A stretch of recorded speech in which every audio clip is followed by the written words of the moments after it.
Hi guys, so I've had a couple of people, particularly when I'm out and about, ask about bell boots. Yes, this is a teeny tiny one because this is clouds, but just to show you what I'm talking about.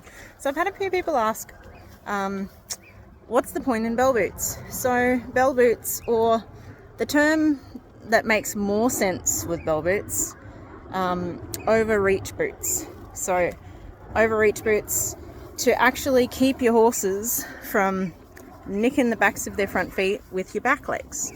So this doesn't happen in all horses. It's only in some that have certain anatomical features that promote this overreaching, or if they happen to be going really strongly in a movement, being dicky in paddocks, you freaking name it, it can happen. But I actually have to use overreach boots on my boy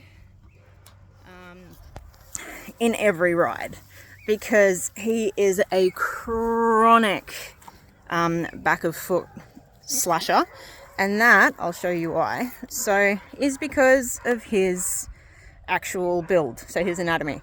So if you have a look at him from behind, ignore the poor looking hind end, we're working on it, but see how his back legs are extremely close together. So he has what is called narrow hind, which nightmare for putting back boots on because you'll catch him every time because he stands so close in his hind end.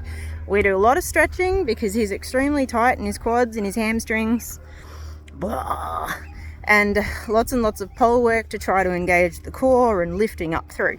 But his overall build, he's extremely narrow in the hind, and this promotes that overreaching factor as he is in movement.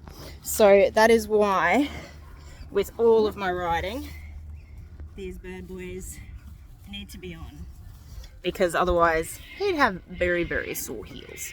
So bell boots, overreach boots, lots of different styles in your bell boots. The ones that I actually have are called no turn bell boots, so you can't really see too well in there, but there's actually a nub in my bell boots that actually sits in where the frog is to actually keep them from turning. So if you have sizing issues, or if they start getting a bit loosey-goosey, that will sometimes change, but generally if you get the right size and you get them locked in, that's where they'll stay.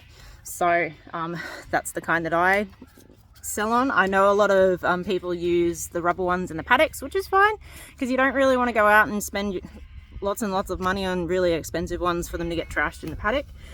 I don't have belt boots on him in the paddock because I like to try to promote him in his natural movement to avoid destroying himself, really. Like, they are capable, but when I'm asking him to do different things when we're working, we'll always have these ones on because gotta protect his little feetsies and his little leggies, because he is my male Elle Macpherson, legs for days, and does him well for jumping. So yeah, that's the goss on your bell boots, and a prime example as to why you can use them. All right, cheers.